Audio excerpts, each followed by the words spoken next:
Okay. So in continuation to our yesterday's class, we have discussed a few problems. So I need to start from here today. We have seen discussing the different positions of this projection of points நம்ம discuss பண்ணிட்டு வரோம். அதில் பார்த்தீங்க அப்படின்னா single inclination. So that is what we have discussed yesterday. A hexagonal plate of side 30 mm placed with the side of a VP and the surface inclined at 45 degree to VP. அதாவது இது inclined to VP. இதே இதில் பார்த்தீங்க அப்படின்னா previously we have discussed about a pentagonal plate of side 30 mm is placed with one side on HP and surface inclined at 50 degree to HP. So இது வந்து inclined to HP. Okay, so we have solved a problem which is individually inclined to individual plane. இங்க பார்த்தீங்கன்னா இது ஹெச்பிக்கு இன்க்ளைண்டாக இருக்கும் அல்லது விபிக்கு இன்க்ளைண்டாக இருக்கும். So அதோட front view எப்படி இருக்கும், டாப் வியூ எப்படி இருக்குன்னு பார்த்துட்டோம். பட் வெரி இம்பார்ட்டன்ட்லி நமக்கு சிலபஸுக்கு ரொம்ப முக்கியமான விஷயம் என்னன்னா where the particular plane is inclined to both VP and HP. That is very very important. So நம்ம ப்ரொஜெக்ஷன் ஆஃப் லைன்ஸில் நம்ம பார்த்துருப்போம். That is a very important அப்படின்னு சொல்லியிருப்பேன். Whenever there is a projection of lines the line is inclined to both HP and VP அப்படின்னு நான் சொல்லியிருப்பேன். the line is inclined to both HP and VP நான் சொல்லியிருப்பேன். சரிங்களா? so that is very important portion in this particular planes also. if that particular plane is inclined to both VP and HP, front view shorter in true shape, top view shorter in true shape. so இதைத்தான் நம்ம என்ன பண்ண போறோம் அப்படின்னா we are going to identify. So to do it, so let us start with a problem which is inclined with both the planes. அதாவது HPக்கு inclined இருக்கும், VPக்கு inclined இருக்கும். Okay, so this I have taken from a few of my browsing.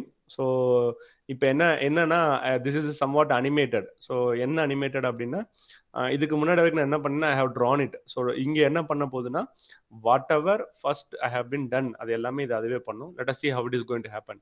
So a rectangle 30 mm and 50 mm side is resting on HP. Okay, இப்போ rectangle எடுத்த உடனே உனக்கு என்ன தெரியும் அப்படின்னா a rectangle seems to be like this. Now tell me which is 30. Let me have this as 1 and this is 2. Now tell me which is 30 and which is 50, sir. Side on the 30. 1 is 30. 2 Yes, this is would be 30 30. and 1 is 50. No. 1 is 30 and 2 is 50. So you be very careful. So you be very careful. So resting condition கொடுத்துட்டாங்க, resting on HP. Sir எனக்கு அந்த resting கண்டிஷனே எனக்கு புரியல sir, எனக்கு திரும்ப சொல்லுங்க sir அப்படின்னு நினைச்சேன்னா வெரி சிம்பிள். உன் கையில இருக்க நோட்டை அப்படியே உன் ஃப்ளோர்லயோ இல்லை டேபிள் மேலேயோ வை. That is resting on HP. Okay, இப்போ என்னுடைய ஃபர்ஸ்ட் கொஸ்டின் என்ன அப்படின்னா if your note was in floor or if your note was in table, அதுதான் ரெஸ்டிங் ஆன் ஹெச்பின்னு சொல்லியிருக்கேன். உன் நோட்டோடைய அந்த ரெக்டாங்கிள் ஷேப்பு மேல இருந்து பார்த்தா தெரியுமா இல்ல கீழ இருந்து பார்த்தா தெரியுமா? Okay, so that is very important. So which will show the true shape, which is nothing but top view. அப்ப top view தான் நான் first வரையணும். Okay, HP on the small side. So rectangle நான் எப்படி வரையலாம்? இந்த ரெண்டு பொசிஷன்லயும் வரையலாம். am I right or wrong? இது ஒரு பொசிஷன் வச்சுக்கோ, இது ஒரு பொசிஷன் வச்சுக்கோ. ஓகே, இங்க தெளிவா ஒண்ணு கொடுத்துருக்காங்க, resting on HP on the small side அப்படின்னு கொடுத்துருக்காங்க. இதுல எதுப்பா ஸ்மால் சைடு? 30 ஸ்மால் சைடா 50 ஸ்மால் சைடா? 30. அப்ப பொசிஷன் நம்பர் 1 எடுக்கணுமா, பொசிஷன் நம்பர் 2 எடுக்கணுமா? 1 எடுக்கணும். எஸ். ஸோ அதையும் நீங்க என்ன பண்றீங்க, அதையும் என்ன பண்றீங்க, நீ டிட்டர்மைன் பண்ணிட்டீங்க. அடுத்து என்ன கொடுத்துருக்காங்க, which is inclined at an angle of 30 degree to VP. So அதுக்கடுத்து என்ன கொடுத்துருக்காங்க, while the surface makes an angle of 45 degree inclined to HP. இதுக்கு முன்னாடி நம்ம சால்வ் பண்ண ப்ராப்ளம் வரைக்கும் என்ன பண்ணியிருந்தாங்க அப்படின்னா இன்க்ளினேஷன் எய்தர் ஹெச்பிக்கு கொடுத்துருந்தாங்க, otherwise the inclination was given only to VP. Okay, but நான் ஏற்கனவே இந்த கான்செப்ட் உனக்கு நடத்திருந்தேன். If the inclination was given, I'm sorry, see here I have given very clearly if the surface is parallel to VP. So பேரலா இருந்தால் மட்டும்தான் இன்க்ளைண்டா இருக்க முடியுங்கிறத நான் ஏற்கனவே சொல்லியிருக்கேன் உன்ட்ட. பேரலா இருந்தா மட்டும்தான் அதால என்ன பண்ண முடியும், இன்க்ளைண்டா இருக்க முடியும். ஸோ இது வந்து ரெஸ்டிங் பொசிஷன் ஹெச்பி. ஸோ இது வந்து ரெஸ்டிங் ஆன் ஹெச்பிக்கு. ஸோ ரெஸ்டிங் ஆன் ஹெச்பி இருந்தால் ஃப்ரண்ட் டாப் வியூ வரைகிறேன் ஃபர்ஸ்ட். செகண்ட் ஃப்ரண்ட் வியூ வரைஞ்சிடுறேன். ஆனா இன்க்ளினேஷன் ஃபர்ஸ்ட் 2 கொடுத்துருப்பாங்க. 2 இன்க்ளினேஷன் கொடுத்துருந்தாங்கன்னா ஃபர்ஸ்ட் இன்க்ளினேஷன் ஆஃப் ஹெச்பியை தான் எடுக்கணும், ரெண்டாவது இன்க்ளினேஷன் ஆஃப் விபி தான் எடுக்கணும். இன்னும் ரொம்ப சிம்பிளான தம்ப் ரூல் என்னன்னா, ப்ராப்ளத்துல ரெஸ்டிங் ஆன் ஹெச்பின்னு கொடுத்துருந்தாங்கன்னா ஃபர்ஸ்ட் ஹெச்பியோட இன்க்ளினேஷனை எடுக்கணும், ரெண்டாவது தான் விபியோட இன்க்ளினேஷன் எடுக்கணும். அதே இது ப்ராப்ளத்துல ரெஸ்டிங் ஆன் விபின்னு கொடுத்துருந்தாங்கன்னா ஃபர்ஸ்ட் இன்க்ளினேஷன் டு விபி எடுக்கணும், ரெண்டாவது தான் இன்க்ளினேஷன் டு ஹெச்பி எடுக்கணும். So you be very careful whenever you read a problem. அதனால தான் சொன்னேன், whenever a problem is given you read it very carefully before you draw it. So இங்கே எனக்கு என்ன கொடுத்துருக்காங்க, ரெஸ்டிங் அண்ட் ஹெச்பி கொடுத்துருக்காங்க. ஆனால் ஃபர்ஸ்ட் எனக்கு என்ன கொடுத்துருக்காங்க, இன்க்ளைன் டு விபி ஃபர்ஸ்ட் கொடுத்துருக்காங்க, ஆனால் ரெண்டாவது இன்க்ளைன் டு ஹெச்பி கொடுத்துருக்காங்க. ஆனால் நான் எந்த இன்க்ளினேஷனை தான் ஃபர்ஸ்ட் வரையணும்? Yes, very good. ஹெச்பியோட இன்க்ளினேஷன் தான் ஃபர்ஸ்ட் வரையணும், விபியோட இன்க்ளினேஷனை நான் செகண்ட் வரையணும். ஓகே, ஸோ இதுதான் என்னோட சிம்பிள் பொசிஷன் அப்படிங்கிறதையும் நான் கண்டுபிடிச்சிட்டேன். So let me draw it. So நான் வரையறதுக்கு ஃபர்ஸ்ட் என்ன பண்ணுறேன் அப்படின்னா, first I am drawing a reference line. So reference line வரைஞ்சிட்டு நான் என்ன பண்ணுறேன் அப்படின்னா, I am marking this X. Yes small side சொன்னீங்களா, அது மட்டும் ஒர்க்க கொஞ்சம் சொல்லுங்க சார். ஓகே, ரெக்டாங்கிளுக்கு வந்து 2 சைடு இருக்குங்க சார். இங்கே கொஸ்டின்ல என்ன கொடுத்துருக்காங்கன்னு பாருங்க. நம்மளுக்கு இப்போ ஸ்கொயர் இருக்குன்னு வச்சுக்கோங்களேன். Imagine you are having a square. ஸ்கொயரை எங்கிட்டு திருப்பி வச்சாலும் it will be same. am I right or wrong? Okay, அதே மாதிரி நேத்து என்ன பார்த்தோம்னா we have seen pentagon and hexagon. see here நம்ம hexagon பார்த்தோம். நம்ம நேத்து hexagonல 2 பொசிஷன் இருக்கு, position number 1 and position number 2. இது பொசிஷன் நம்பர் 2 வந்து என்னன்னா சைடு இஸ் ரெஸ்டிங் அப்படின்னு சொல்லுவோம், side or edge is resting அப்படின்னு சொல்லுவோம். இந்த மாதிரி இருந்துச்சுன்னா corner is resting, point is resting அப்படின்னு சொல்லுவோம்.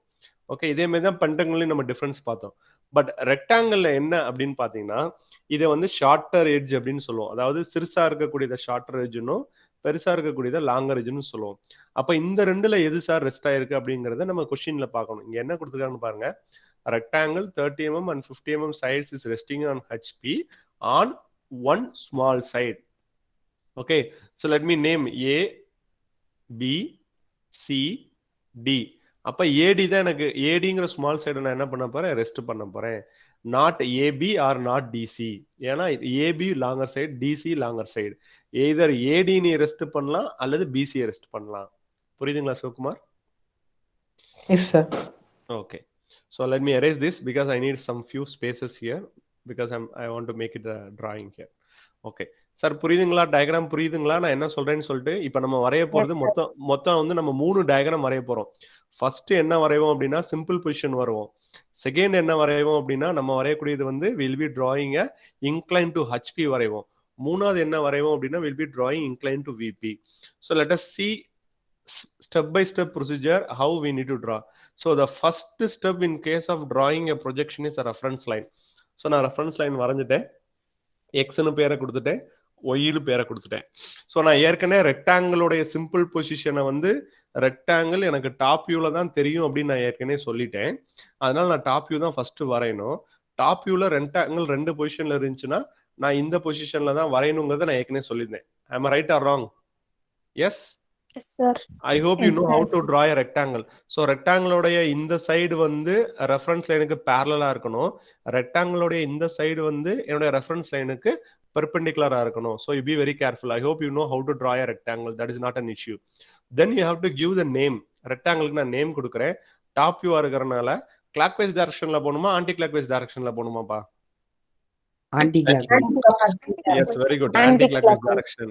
A, B, C, D. Okay, so இது வந்து டாப் வியூ. இப்போ நான் அடுத்து என்னப்பா வரையணும்? ஆக்சுவலா டாப் வியூ வச்சு நான் என்ன வரையணும்? Projection line. இல்ல, டாப் வியூக்கு அப்புறம் வச்சு நான் என்னோட ஃப்ரண்ட் வியூ வரையணும். ஃப்ரண்ட் வியூ வரையறதுக்கு தான் நான் என்ன பண்ணனும், வரையறதுக்கு ப்ரொஜெக்ஷன் லைன் எனக்கு தேவை. ஓகே, சோ நான் லைனை ப்ரொஜெக்ட் பண்றேன். இப்போ பாத்தீங்கன்னா B and A. So B and A will be in a same line. C and D also will be in the same line. அதனால ஒரு ப்ரொஜெக்ஷன் லைன்ல 2 பாயிண்ட் இருக்குன்னு அர்த்தம். சோ எனக்கு கிடைச்சிருச்சு. நான் என்ன பண்ணிட்டேன், இந்த லைனை வச்சு என்ன பண்ணிட்டேன், I have drawn a front view. Okay, so front view எப்பவுமே நான் இங்கிட்ட இருந்து பார்க்கறப்ப என்ன பாயிண்ட் தெரியுதோ அதை தான் நான் மேல வந்து தெரியற மாதிரி இருக்கணும். தெரியாததை வந்து நான் என்ன பண்ணணும்னா பிராக்கெட்ல கொடுக்கணும். இங்கிட்ட இருந்து பார்த்தா எனக்கு என்னென்ன பாயிண்ட் பா தெரியுது? B dash B and C. அப்ப அங்க எழுதுறப்ப நான் என்ன எழுதணும் அப்படின்னா I have to write yes. So இங்க ஆக்சுவலா ஒரு yes, இங்க ஆக்சுவலா என்னன்னா பிராக்கெட்ல போடணும், பிராக்கெட்ல போடல. Okay, C dash and the D dash should be in a bracket. Are you clear? Sir புரியுதுங்களா? நல்லா நான் வச்சுக்கோங்க. Yes, sir. இந்த ரெக்டாங்கிள் மட்டும் தான் டார்க்கா இருக்கணும். இந்த லைன் மட்டும் தான் டார்க்கா இருக்கணும். இங்க நம்ம என்ன எழுத சொல்லியிருக்கேன் நான், இந்த இடத்துல என்ன எழுதணும் நம்ம? Simple Simple position. மறந்துடாதீங்க, சிம்பிள் பொசிஷன். ஓகே, நம்ம ஏற்கனவே சொன்ன மாதிரி அப்ப என்ன பண்ணோம்? இத ஃபர்ஸ்ட் வரைஞ்சோம், இத ரெண்டாவது வரைஞ்சோம். இப்ப மூணாவது நம்ம என்ன பண்ண போறோம்னா இன்க்ளைன் டு ஹெச்பி கொடுக்க போறோம். நான் ஏற்கனவே சொல்லியிருக்கேன், இன்க்ளைன் டு ஹெச்பின்னு இருந்தா whether that inclination will be given to a front view or a top view. Front Front view. view. Okay, very good. இங்க front viewல okay, இங்க front viewல rectangle இருக்கா, லைன் இருக்கா? line. லைன். ஓகே, லைனோட எங்கிட்ட என்ன இருக்குன்னா I am having a starting point. நான் என்ன பண்ணிட்டேன் அப்படின்னா it has been, since it is in simulation, it has been drawn directly. But நீங்க என்ன பண்ணுவீங்கன்னா இங்க இருக்கக்கூடிய இந்த பாயிண்ட் என்ன பண்ணணும், you have to take it here. இங்க எடுப்பீங்க. அதுக்கப்புறம் எனக்கு எவ்வளவு இன்க்ளினேஷன் கொடுத்துருக்காங்க? 45 டிகிரி இன்க்ளினேஷன் கொடுத்துருக்காங்க. நான் என்ன பண்ணுவேன்? 40 டிகிரி இன்க்ளினேஷன் வரைஞ்சிருவேன். I am having a starting point. So B dash and A dash bracketல எனக்கு இருக்கு. ஓகே, இந்த எண்ட் பாயிண்ட் எப்படிப்பா கண்டுபிடிப்பீங்க? How to find out this end point? Sir இந்த எண்ட் பாயிண்ட் B1 dash தானே sir? Yes, very good. B1 dash and A1 dash. Okay, I'm sorry. B1 dash and A1 dash. எப்படி கண்டுபிடிக்கணும்? From here, you use your compass. B dash C dash குள்ள length வச்சு arc. Very good, very good. இங்க இருந்து compass எடுத்து நான் அதை measure பண்ணணும். மெஷர் பண்ணி இதே இடத்துல வச்சு நான் என்ன பண்றேன்? ஆர்க்கை வச்சு நான் என்ன பண்றேன்? I'm trying to draw the line. So since it has been animated, I have been using that for this purpose. ஓகேங்களா? So 45 டிகிரி இன்க்ளைன் லைனுக்கு நான் என்ன பண்ணிட்டேன்? நான் வரைஞ்சிட்டேன்.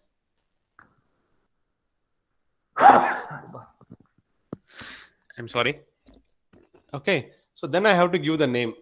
Okay, so A dash B dash C D. Okay, here என்ன கொடுக்கல? A1 B1 னு கொடுக்கல. Let me name it as A1 dash B1 dash D1 dash C1 dash. Similarly, the A1 dash should be in a bracket and similarly D1 dash should be in a bracket. Sir, kindly don't write by touching the front view. So இங்க maybe நான் எழுதுறப்ப touch ஆயிடுச்சு, ஆனா எழுதக்கூடாது. So இது வந்து inclined front view. இதுக்கு கீழே நான் என்னப்பா வரையணும்? இது கீழே நான் என்ன வரையணும்? Projections. இல்ல, ப்ரொஜெக்ஷன் எதுக்காண்டி வரையணும்? கீழே என்ன வரையறதுக்காண்டி ப்ரொஜெக்ஷன் வரையறோம்? இன்க்ளைன்டு டாப் வியூ வரையணும். எஸ், டாப் வியூ வரையணும். அந்த டாப் வியூ காண்டி நான் என்ன பண்றேன் அப்படின்னா, இப்ப அந்த எல்லோ கலர்ல இருக்குது டாப் வியூ. இந்த லைன் நீங்க என்னன்னு சொன்னீங்க? Front view. இப்ப இன்க்ளைன்டு ஃப்ரண்ட் வியூ வரைஞ்சாச்சு. அப்ப அது கீழே ஒரு டாப் வியூ இருக்கும்ல? அந்த டாப் வியூ வரையறதுக்கு நான் என்ன பண்றேன்னா ஐ எம் சிம்பிளி ப்ரொஜெக்டிங். இப்ப இந்த ஃபர்ஸ்ட் லைன்ல என்னென்ன பாயிண்ட் பாருங்க. I am writing it only for your understanding. இதுல A இருக்கு, எஸ், இதுல A1 B1 இருக்கு. இதுல என்ன இருக்கு? D1 C1. Okay, next horizontal line எடுக்கிறேன். நல்லா பாத்துக்கோங்க, மேல இருந்து வர வெர்டிக்கல் லைன் வந்து ரெஃபரன்ஸ் லைனுக்கு பெர்பெண்டிகுலரா இருக்கணும்.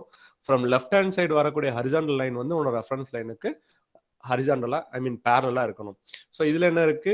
A Dன்னு இருக்கு, இதுல B Cன்னு இருக்கு. அப்ப எனக்கு 4 பாயிண்ட் கிடைக்கும். இங்க ஒரு பாயிண்ட், இங்க ஒரு பாயிண்ட், இங்க ஒரு பாயிண்ட், இங்க ஒரு பாயிண்ட். ஸோ இந்த அனிமேஷன் என்ன பண்ணிருப்பாங்கன்னா ஃபர்ஸ்ட் அந்த டயக்ராம் A1, ஓகே, இது B1, ஓகே, இது C1, இது D1. ஸோ ஃபைனலா எனக்கு என்ன கிடைச்சிடும்? ஷேப் கிடைச்சிடும். இது யாருக்கா டவுட் இருக்காப்பா? Okay, can I proceed further? Inclination to VP, sir. Yes. இப்ப நம்ம இது வரைக்கும் நம்ம என்ன பண்ணிருந்தோம்? yesterday in our yesterday's class itself we have been learned about this in our yesterday's class. But the new thing here is inclination for VP also given. அப்ப நான் என்ன பண்ணேன்? இது ஃபர்ஸ்ட், இது செகண்ட், இது தேர்ட். அந்த நம்பரிங் வந்து உனக்கு தெரியணுங்கிறதுக்காண்டி தான் போறேன். It is only for your understanding purpose which has to been drawn next and next. So இது வரைக்கும் கம்ப்ளீட் பண்ணியாச்சு. Now it has been inclined to VP அப்படின்னு கொடுத்துருக்காங்க. ஓகே, இன்க்ளைன் டு VP அப்படின்னா நம்ம ஃப்ரண்ட் வியூவா இன்க்ளைண்டா வரையணுமா, டாப் வியூ இன்க்ளைண்டா வரையணுமா? Top view, sir. Top view. Okay, so once you have drawn this particular position, you have to forget this position. இதை நான் மறந்துடணும், இதை கம்ப்ளீட்டா மறந்துடணும். இப்ப நீ இந்த மாதிரி ஸ்ட்ரைக் அவுட் பண்ணிடாதா, உனக்கு தெரியணுங்கிறக்காண்டி தான் நான் ஸ்ட்ரைக் அவுட் பண்ணேன், சரிங்களா? ஓகே, ஸோ இந்த பொசிஷன் நம்ம வரைஞ்சாச்சு அப்படின்னா நம்மளுடைய சிம்பிள் பொசிஷனை நம்ம மறந்துடணும். Here after the front view will be this line and the top view will be this line. Okay, இங்க நம்ம ஷார்ட் எட்ஜ், எந்த ஷார்ட் எட்ஜ் பா நம்மளுடைய லெஃப்ட் ஹேண்ட் சைடு வச்சிருக்கோம்? இந்த எட்ஜுக்கு பேர் என்ன? AB AB sir. Very good. Yes 30 millimetre. நேம்னு கேட்டால் அந்த ஏபியை தான் சொல்லணும். சரிங்களா? இப்போ நான் எந்த ஷார்ட் நம்ம எப்பவுமே நான் ஏற்கனவே சொல்லியிருக்கேன், whenever resting condition is to be spoken, you look the left hand side of your plane அப்படிங்கிறத நான் ஏற்கனவே சொல்லியிருந்தேன். இப்போ இந்த லெஃப்ட் ஹேண்ட் சைடு பார்த்தோம் அப்படின்னா எனக்கு என்ன இருக்குன்னா ஏபி அப்படின்னு ஒரு சைடு இருக்கு. அப்போ என்ன அர்த்தம்னா அந்த ஏபி தான் 30 டிகிரி இன்க்ளைண்டா இருக்கணும் அப்படிங்கிறது மீனிங். சரிங்களா? ஸோ அதுக்கு என்ன பண்ணியிருப்பாங்க அப்படின்னு பார்த்தீங்கன்னா first they will be drawing a line which is inclined to 30 degree. Okay, so நீ இதை பண்ணலாம். எப்படி சார் பண்றது அப்படின்னு கேட்டேன்னா யூ டேக் அ பாயிண்ட், ஒரு பாயிண்ட் எடுத்துக்கோ. So okay, having this as a zero, இதை ஜீரோவை வச்சுக்கோங்க. ஸோ உன்னுடைய ப்ரொடெக்டர் எப்படி வைக்கிறீங்க, you can keep your protractor like this. So அதில் நான் என்ன பண்ணுறேன் 30 டிகிரிக்கு எடுத்துக்கிறேன். I hope you understood, I think so. So 30 டிகிரிக்கு நான் என்ன பண்ணுறேன், I am taking a particular line. So protector நான் எடுத்துடுறேன். ஸோ அடுத்து என்ன பண்ணுறேன் அப்படின்னா I need to reproduce the same. For example இப்போ நான் ஏபி தான் இன்க்ளைண்ட் ஆயிருக்குன்னு சொன்னேன். நீ என்ன பண்ண, கொஞ்சம் தூரம் கழிச்சு யூ ஃபிக்ஸ் அ பாயிண்ட், இதான் என்னுடைய பாயிண்ட் அப்படின்னு என்ன பண்ற A1 அப்படின்னு ஃபிக்ஸ் பண்ற. சரியா? இதே லைன்ல தான் எனக்கு என்ன இருக்க போகுது, B1 இருக்க போகுது. ஓகே, இங்க இருக்கிற A1 B1 டிஸ்டன்ஸை எப்படிப்பா இங்க கொண்டு வரது? Can anyone tell me? Sir காம்பஸ்ல 30 mm ஆர்க் எடுத்து அடிக்கணும். Not 30, don't say 30. ஏன்னா A1 B1 ல எடுத்த காம்பஸ்ல எடுத்து. Very good, that is very good. Don't say 30. ஏன் 30 நான் சொல்லக்கூடாதுன்னு சொல்றேன்னா இது வந்து ரெக்டாங்கிள் ஆயிருச்சு, அதனால நீ 13 சொல்ற, மேபி கரெக்டா வரலாம். What about other shape? Other ஷேப்ல வந்து அந்த மாதிரி வரவே வராது. அதனால எப்பவுமே என்ன சொல்றேன்னா A1ல இருந்து B1க்கு காம்பஸ்ட் மெஷர் பண்றேன். ஏற்கனவே A1 அப்படின்னு நான் செட் பண்ணிட்டேன். அங்க இருந்து ஒரு ஆர்க் கட் பண்ணனா எனக்கு என்ன கிடைச்சிரும், B1 கிடைச்சிரும். ஸோ என்னுடைய ரெஃபரன்ஸுக்கு நம்ம என்ன வச்சுக்கலாம், இதை A2 B2ன்னு வச்சுக்கிடுவோம். ஏன்னா ஏற்கனவே A1 B1லாம் இருக்குதா, அதனால அதை என்ன பண்றோம் A2 B2ன்னு வச்சுக்கிறோம். சரிங்களா? ஓகே, இந்த ஏல இருந்து என்ன இருக்கு, ஒரு ஸ்ட்ரைட்டா ஒரு லைன் வரைஞ்சு அதில் தான் D1 இருக்கு. பில இருந்து ஸ்ட்ரைட்டா வரைஞ்சு ஒரு C1 லைன் இருக்கு. அப்ப நான் என்ன பண்றேன்னா இந்த ஏ இந்த இன்க்ளைன் லைனுக்கு பெர்பெண்டிகுலராக, அதாவது செங்குத்தா ஒரு லைன் வரைகிறேன். இதுக்கு இணையாக இங்க ஒரு லைன் வரைகிறேன். நான் வரைஞ்சது புரியுதா? நான் என்ன பண்ணேன்னா இந்த 30 டிகிரி இன்க்ளைன் லைனுக்கு A2ல இருந்தும் B2ல இருந்தும் செங்குத்தாக பெர்பெண்டிகுலரா ஒவ்வொரு லைன் வரைஞ்சுக்கிட்டேன். ஓகே, இப்போ இந்த A1ல இருந்து D1 எனக்கு எவ்வளவு தூரம்னு சொல்ல முடியுமாப்பா? காம்பஸ் வச்சு மெஷர் பண்ணுங்க. அவ்வளவுதான். Simple simple. எஸ், A1ல இருந்து D1 வரைக்கும் என்ன பண்ணுங்க, மெஷர் பண்ணுங்க. A2ல இருந்து ஒரு ஆர்க் கட் பண்ணீங்கன்னா எனக்கு என்ன கிடைச்சிரும், I can find out D2. Similarly அதே மாதிரி you try to measure from B1 to C1. B2ல இருந்து ஒரு ஆர்க் கட் பண்ணீங்கன்னா எனக்கு என்ன கிடைச்சிரும், C2. now you connect these two points. இங்க என்ன ஷேப் இருக்கோ அதே ஷேப் இங்க வரணும், கம்பல்சரியாக வரணும். அதுதான் இங்க நடந்திருக்கு. சரிங்களாப்பா? because I have not drawn it exactly for dimension, but this diagram is exactly. whether I have to repeat it again or what? Repeat பண்ணுங்க சார். ஓகே, ஃபர்ஸ்ட் நான் என்ன பண்ணேன் அப்படின்னா 30 டிகிரிக்கு ஒரு லைன் வரைஞ்சுக்கிட்டேன். அந்த 30 டிகிரி லைன்ல என்ன பண்ணேன் அப்படின்னா A2ங்கிற பாயிண்ட்டை மட்டும் ஃபிக்ஸ் பண்ணேன். ஏன்னா எனக்கு AB தான் அங்கே ரெஸ்ட் ஆயிருக்கணும். சரிங்களா? அதனால A2 நான் என்ன பண்ணிட்டேன், நானா ஒரு பாயிண்ட் வச்சுக்கிட்டேன். அடுத்து என்ன பண்ணேன், A1ல இருந்து B1 காம்பஸ்ட் மெஷர் பண்ணி அந்த A2ல இருந்து ஒரு ஆர்க்கை கட் பண்ணி B2 அப்படிங்கிறத கண்டுபிடிச்சிட்டேன். அடுத்து என்ன பண்ணேன்னா இந்த 30 டிகிரி லைன், இது வந்து 30 டிகிரி தானப்பா இருக்கு, இந்த 30 டிகிரி லைனுக்கு செங்குத்தா நான் என்ன வரைஞ்சேன் அப்படின்னா I have drawn two lines from A2 and B2. அடுத்து என்ன பண்ணேன்னா A1ல இருந்து D1 மெஷர் பண்ணிக்கிட்டேன். அதை A2ல இருந்து ஆர் கட் பண்றப்ப அது என்ன ஆயிடுச்சு, D2. சிமிலர்லி B1ல இருந்து C1 மெஷர் பண்ணேன், B2ல இருந்து ஒரு ஆர் கட் பண்ணேன், அது வந்து C2. ஸோ எனக்கு என்ன கிடைச்சிருச்சுன்னா இங்க என்ன ஷேப் இருக்கோ அதே ஷேப் எனக்கு இங்க கிடைச்சிருச்சு. I hope you understood, I think so. Okay, so this is how it is been done here. So இதை வச்சு எனக்கு என்ன வந்துருச்சு, I'm having here, okay, I'm having 30 degree. So kindly don't repeat this as A1 and B1. You have it as A2, B2, C2 and D2. Okay. இப்போ இந்த incline to VP நம்ம கண்டுபிடிச்சாச்சு. இப்போ நம்ம கண்டுபிடிக்க போற பொசிஷன் என்னன்னா the plane which is inclined to both VP and HP. So இது 5ஆவதா வரைஞ்ச, இதை வந்து நம்ம 5ஆவதா வரைஞ்சோம். நம்மளுடைய மெயின் ஆன்சரே எங்க இருக்குன்னா இதுதான் நம்மளுடைய மெயின் ஆன்சர். மேல இப்ப கண்டுபிடிக்க போறதா. ஸோ இதை கண்டுபிடிக்கிறதுக்கான என்ன பண்றேன், கீழே இருக்க எல்லா பாயிண்ட்டையும் மேல ப்ரொஜெக்ட் பண்றேன். கீழே என்னென்ன பாயிண்ட் இருக்கு, A2, B2, C2, D2. B2, C2, D2. Yes, very good. So first B2 கொண்டு போயிட்டேன். அடுத்து எதை கொண்டு போறேன், C2 கொண்டு போயிட்டேன். அடுத்து எதை கொண்டு போறேன், A2 கொண்டு போயிட்டேன். அடுத்து எதை கொண்டு போறேன், D2 கொண்டு போயிட்டேன். சிமிலர்லி அதே மாதிரி என்ன பண்றீங்கன்னா, உங்க இந்த சைடு இருக்காப்பா, ஸோ இந்த சைடு இருக்க லைன்ல இருந்து என்ன பண்றேன், ஃபர்ஸ்ட் டிஎன்சி ஒரு லைன் போயிடுச்சு, அடுத்து ஏங்கிற பாயிண்ட், அடுத்து பிங்கிற பாயிண்ட். ஓகே, இதெல்லாம் கம்ப்ளீட் பண்ணேன்னா எனக்கு இதை நான் கனெக்ட் பண்றேன். ஃபார் எக்ஸாம்பிள் இது என்ன லைன் பா உங்களுக்கு, இது B1. ஓகே, ஸோ இங்க இருந்து வந்தேன்னா எனக்கு ஏ அண்ட் பி இருக்கா, அப்ப அது ரெண்டு இன்டர்செக்ட் ஆகிறப்ப எனக்கு இதுதான் என்னது, B2 dash. S, B2 dash. இங்க இருந்து போறது எனக்கு என்னது, A2. சரிங்களா, ஏ ஆல்ரெடி இங்க இருக்கு, அப்ப இந்த பாயிண்ட் எனக்கு என்ன, A2 டேஷ். இந்த லைன் என்னப்பா, இங்க C ல இருந்து போற லைன்ங்கிறனால இது என்னன்னு சொல்லலாம், நான் C2ன்னு சொல்லலாமா.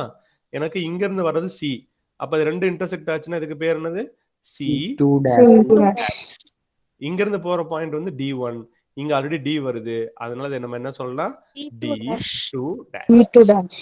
ஓகே, எனக்கு இந்த கிடைச்ச பாயிண்ட் எல்லாம் நான் கனெக்ட் பண்ணேன் அப்படின்னா I can have the final shape which is required for me. So this is the final shape which is required, which is asked in my question. Sir, புரியுதுங்களா? You understand it? Yes, sir. Okay, so let me give you 10 minutes of time. You try to reproduce the same thing in your note. I'll give you 10 minutes of time.